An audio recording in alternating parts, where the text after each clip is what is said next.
Well, following Nigeria's recent woes in football, the sports sector in the country may soon experience a revival, as the Sport Minister Solomon Dalung has made it very clear that a big broom will sweep through to provide a clean slate upon which transparency, accountability, competence and commitment will thrive. It is an Olympic year and the Nigerian Sport Ministry is leaving nothing to chance in ensuring Team Nigeria does well. Welcome. This is the biggest sports rendezvous on television, Sports Week, with me, Promise Foge.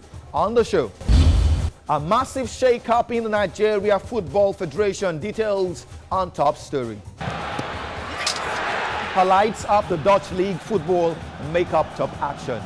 Beauty and the Beast, Maria Sharapova and banned drugs. A look at the Russian tennis star and her recent confessions are on side view.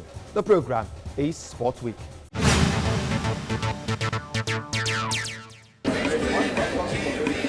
When these fans took the protest to the National Stadium in Abuja, they had one thing in mind, and that is push the demands to have the Nigerian Football Administrative Setup swept out.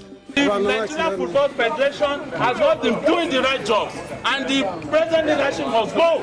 Individuals carried placards and paper boards with different write-ups that indicted the Amaju Pinnick-led Nigeria Football Federation board.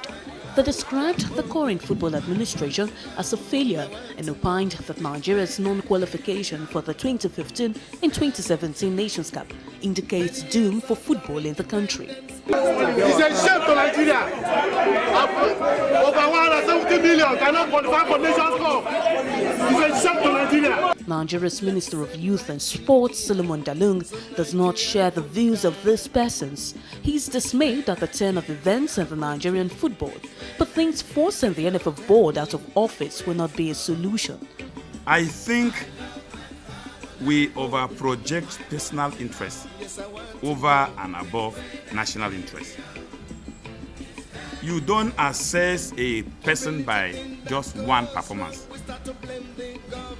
You give the person ample opportunity and generate correct data to now assess him and then pass a verdict that is fair.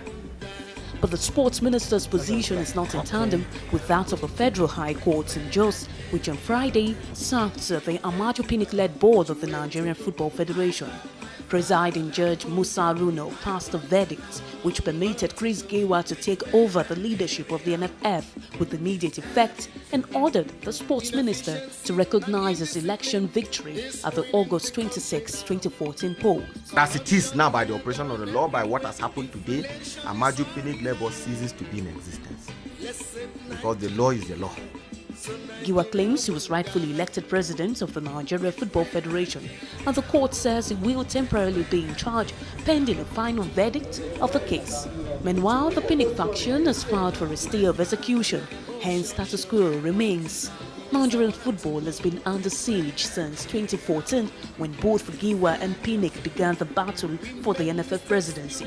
Consequently, Nigeria has failed to qualify for 2 consecutive Africa Cup of Nations tournaments. Now, if your chance is a chance, it's trickled through then from Ramadan Zobi.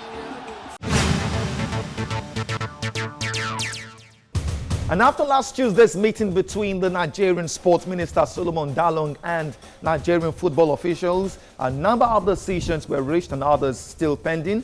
Whether a foreign coach will be engaged is yet to be decided, although Solomon Dalung, the Sports Minister, by his words in action, it is apparent he is not in tandem with thoughts and suggestions that the Nigerian coach cannot handle the senior national team. Well, most importantly, like a cat with many lives, this man, Amaju Pinnick, may be staying on as NFF president after a vote of confidence was passed by the NFF board, and so he may continue. This happened just a couple of days ago, and all this really happened despite all the calls for him to resign his post as NFF president. However, there was a new twist to the whole story when we were told that the court in Jos really sacked the Amaju-led NFF board. Well, all these will be topical on the program today as Brownson Nwana joins me on the show. Brownson, glad to have you. Thank you very much, Promise. Too many tales as far as Nigerian football is concerned. It's from one peg to the other.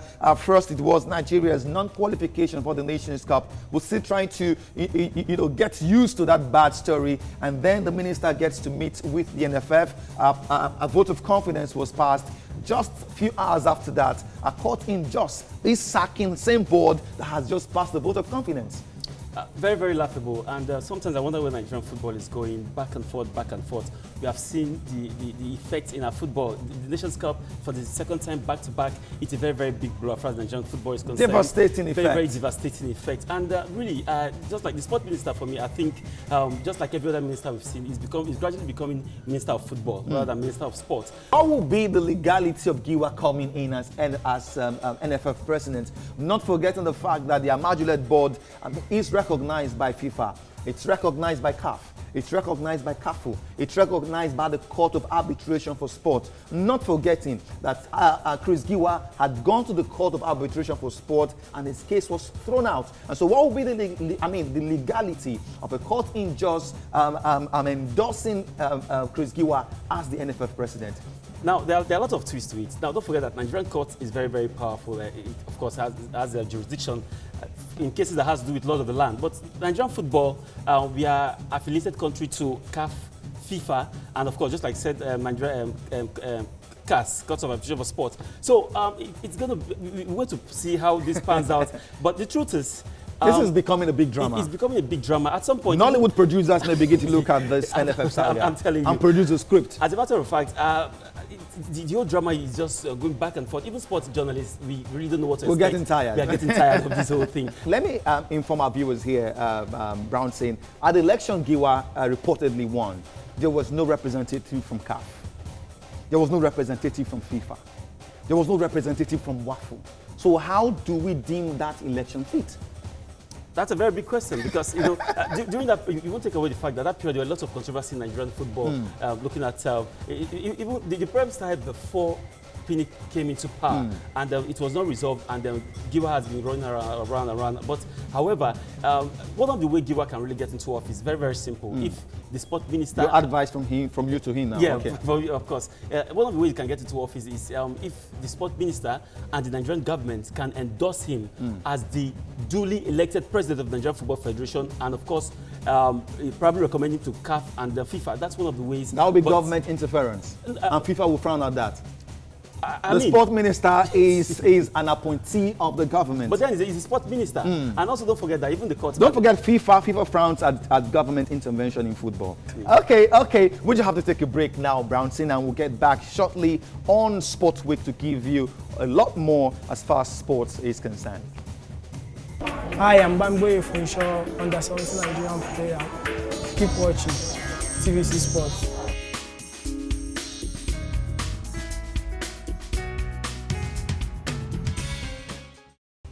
We're glad to have you back. It's still Sports Week. UEFA Champions League quarter-final first leg matches were played midweek. They were all enthralling and exciting to watch. But unlike the previous round, none of the quarter-final results suggest any of the teams are favorites. And that suggests no team is an underdog at this stage of the competition. Well, Brownson is still here. Let's take a look at what the results were like Tuesday and Wednesday. Barcelona having to come from a goal down before beating Atletico Madrid 2-1. Bayern against Benfica. Bookmakers thought that the Bavarians will roll over the Portuguese side, but that did not happen. Paris Saint-Germain, Manchester City, it looked like a very keenly contested game even before kickoff, and that really proved. Looking at the result, 2-2 it ended at the Parc des Princes. And Wolfsburg beating Real Madrid 2-0, I think was the biggest surprise of this round. Well, who will your money be on to progress to the semi-finals? First, Barcelona game against Atletico Madrid, must be said, I think Barcelona have really been enjoying from the red card situation in the past years. And they didn't get to score goals until Fernando Torres was taken off. And then the second yellow card is still questionable as far as bookmakers is concerned. And for Bayern and then Benfica, when this draws was made, a lot of people said that it's going to be a rollover for Bayern, but home and away. Home and away. But the result you just saw here prove otherwise. And the PSG and the PSG, I beg your pardon, Manchester City, a classic game on the night. We saw the English side showing that they have all it takes to get to the last 8. And then Wolfsburg, Real Madrid. This game, the odds were all for Real Madrid. That's true. And everything just. But for me, the team that I think might see to the last 4, I think Atletico Madrid. A 1-0 win at home can get them through to the final. Bayern, for me, looks home and dry, regardless of what Benfica did. I think they will do well to at least play out a kind of score draw to progress. Now, this is the hardest game to predict. PSG, Manchester City. Yeah, it is very hard. Yeah, even though Manchester City has a 2 away goals. Yeah, but that's an advantage. Yeah, it's an advantage, but you can't take away what the firepower from PSG can do. We saw what they did on the night. Maybe Man City will tell you, "Come on, we are not Chelsea," you know. As well. But then it was a very good time. It's a very good time for Manchester to take on the side because De Bruyne is back, and then some of their key players are back playing very, very well. Okay. So I really can't put my money on any of these teams. And maybe the Manuel Pellegrini factor also playing out. He's quitting the club at the end of the season. A successor has been named, and so perhaps Pellegrini wants to leave on a high, and that will be a booster for the players. Absolutely. I think the players at this point are playing for him, regardless of what the league is going. For them, they look at the league as almost slipped out of their hands. This is all they have to play for, That's and true. they're putting all their Everything energy into it. in this game. So I really can't put my money on this. But if I must have to choose on a gunpoint, I'll give it to Manchester City,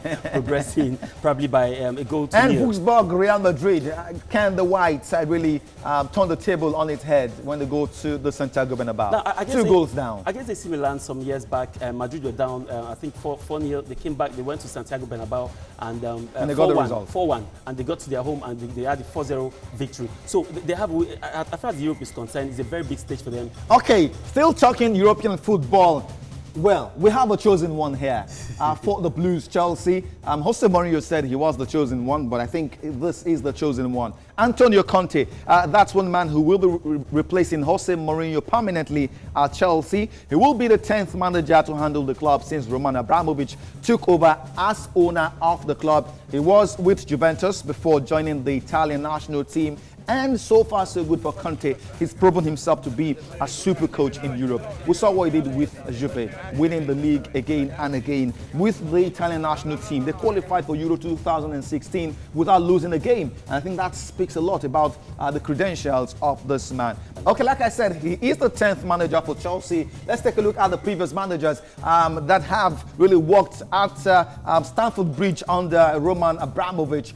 Claudio Ranieri, the man who is on the verge of winning the EPL with Leicester City. Yes, he was there from 2000 to 2004 before Jose Mourinho, a very young 44-year-old Jose Mourinho, came in after winning the Champions League with FC Porto. He was there for 3 seasons, 2004 to 2007. He won the league on 2 occasions during that stint. Avram Grant came in from 2007 to 2008. Felipe Scolari, just after doing so well with the Brazilian national team at club level, it was a big foul. And so he was there for just 1 season. Gus Hindig came in, a very short term, just a few months he was there with the Blues. Carlo Ancelotti, the Italian, took over for 2 seasons, 2009 to 2011. More coaches for the Blues. Andres Villas-Boas, after a very good starring with the FC Porto. He came on as a super coach at that time, but he failed to understand the fact that football in England is not same in Portugal. Well, he was there for just 1 season and he was frustrated. I can tell you that. Take that to the bank. Roberto Di Matteo, his assistant, took over and he won the Champions League, and so that makes him a superstar among the coaches that have really tutored the Blues under Roman Abramovich. Well, after Roberto Di Matteo, Rafa Benitez came in on an interim capacity. He wanted the job so badly, but he wasn't given. Mourinho came back again, a second stint. Well, the first season, he won nothing. He said the team was like a young horse trying to walk. And 1 season after, they started running. He won the league, and after that, he started having issues with the players, and he was sacked. Gus Hindig is back on an interim capacity. I wonder why Gus Hindig likes this interim job thing. Well, he's there right now, and he will be handing over to Antonio Conte at the end of the current season. Well, before I let you go, do you think this man deserves this job? Does he deserve it? Yeah, absolutely. I think he deserves it. But if he's going to succeed, it's what I cannot answer. Because yeah, once he's to deserve the job, another thing is to perform on the job. Next season is going to be very, very tight. Don't forget, Man City, they're bracing up, and most likely Mourinho might be moving to Manchester United if he's not confirmed yet. But I think for me, he is another disaster waiting to happen. Okay. All right. Many thanks to you, Brownson, for coming on the program. It's a pleasure, promise. Okay. Well, we will be leaving you right now with highlights from the Dutch League. Well, Ajax are very much on top of the table ahead of PSV Eindhoven. Well, they sit pretty top at the table, just a little bit, a little point difference between themselves and PSV Eindhoven. But of course, for Ajax, they may want to play for Johan Cruyff, who died a couple of days ago. And so the season, just a couple of weeks to the end of it, Ajax looking good for it. Let's take you to Holland now on Top Action and show you highlights of football action.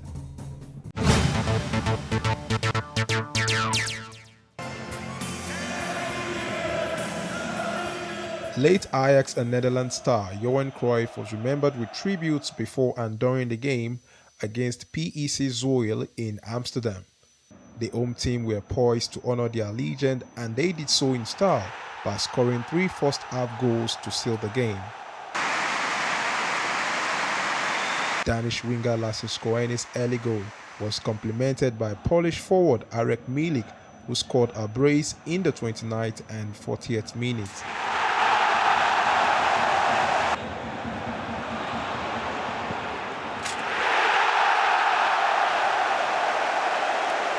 The win pushed Ajax to the top of the Dutch league.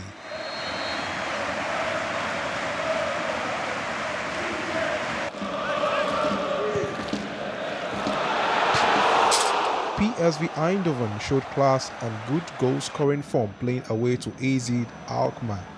Marco van Ginkel grabbed a brace, and he was joined on the score sheet by Gaston Pereiro and Luciano Nasinj as the visitors raced to a 4-goal lead after 64 minutes.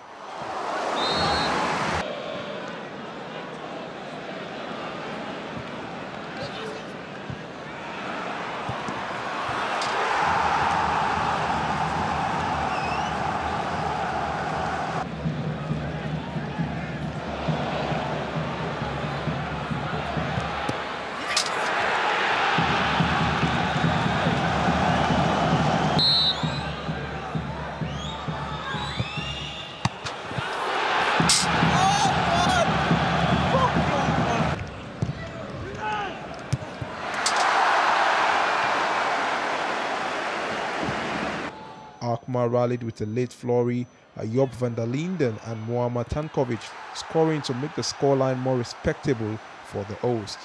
4-2 it ended in PSV's favour.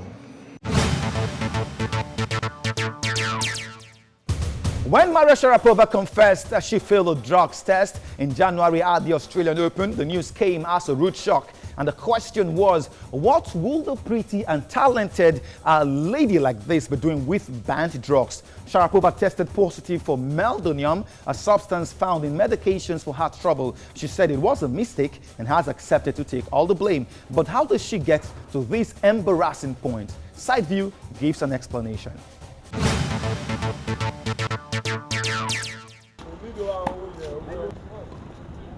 Nigerian youngsters training on the tennis court. Some of them hope to become the best in the world of men and women tennis. I aspire to achieve to become the number one among the top 5 or top 3 in the world. They know the world number 1, Serena Williams, and hope to emulate her. Serena Williams. Is she the only one you know? Yes. What do you know about her? She was first position in tennis. But Serena's Russian rival, Maria Sharapova, who is currently in the eye of the storm over the use of the banned drug meldonium, does not seem to inspire us much. I just watch her play. What do you think about her game?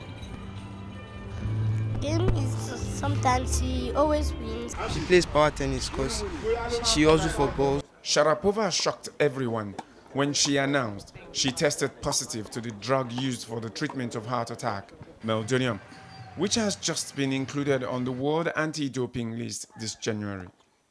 A few days ago, I received a letter from the ITF that I had failed a drug test at the Australian Open.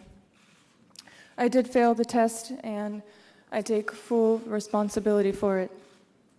For the past 10 years, I have been given a medicine called Mildronate by my doctor, by my family doctor.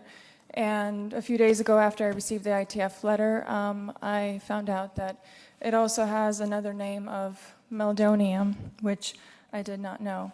Her revelation has been greeted with mixed reaction by many in the tennis world. The drug was already banned January 1st, and she was aware. She was aware the drug was already banned January 1st. And after then, she got to use the drug again. She should serve the same punishment other players have been serving. You can imagine a player playing 5 sets of tournament that takes 4 hours to play, because 4 good hours. And then the following day, you expect to come and spend another 4 hours again to play. That is a human being now. So I think that would have pushed them so far. And the money involved, they want to win. Everybody wants to be number one. Everybody wants to win.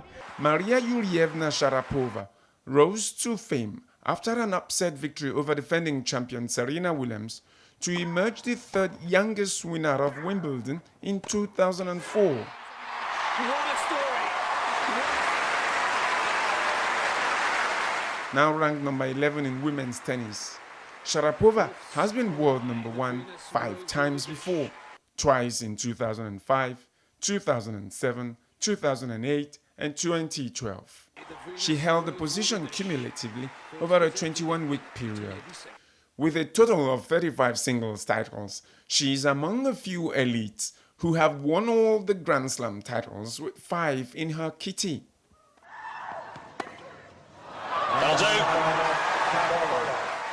She has won a total prize money of $36.7 million in a professional career of 15 years, which began in 2001. Maria is known to be the beautiful face of tennis owing to her mouth-watering modeling and endorsement deals. This has brought her earnings in and out of tennis to about $285 million. Forbes named her the highest earning athlete for 11 consecutive years, and she is named in the 30 legends of women's tennis.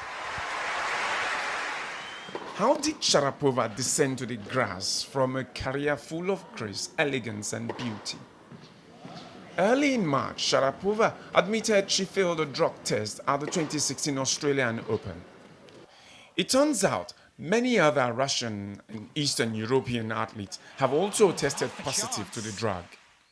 In normal people, especially people that are physically active and overexert themselves physically, they found that use of meldonium reduced the limit of damage, or the extent rather, reduced the extent of damage to their muscle cells and helped them to recover faster from activities that would have caused significant damage, especially to the muscles.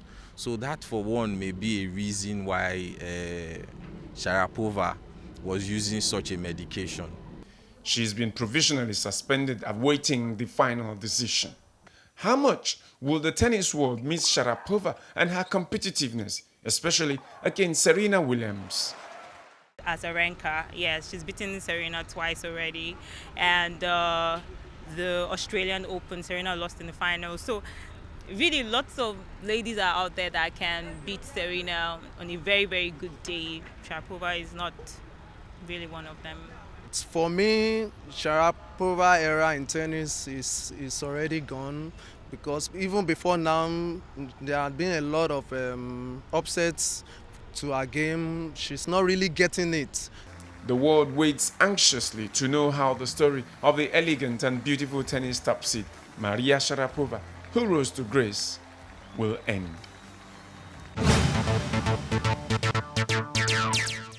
It's time to wind it down on the program, with time never being a friend. But let's quickly see what's on the card for sports next week. Yeah, nothing beats the UEFA Champions League. Quarter-final games, a second leg they are scheduled for Tuesday and Wednesday. And Tuesday, the 12th of April, Manchester City host Paris Saint-Germain, while Real Madrid will look to overturn a big deficit when they welcome Wolfsburg. On Wednesday, Barcelona travel to Atletico Madrid with a slim 2-1 advantage, and same as Bayern Munich, who also travel to Benfica with a narrow 1-goal lead.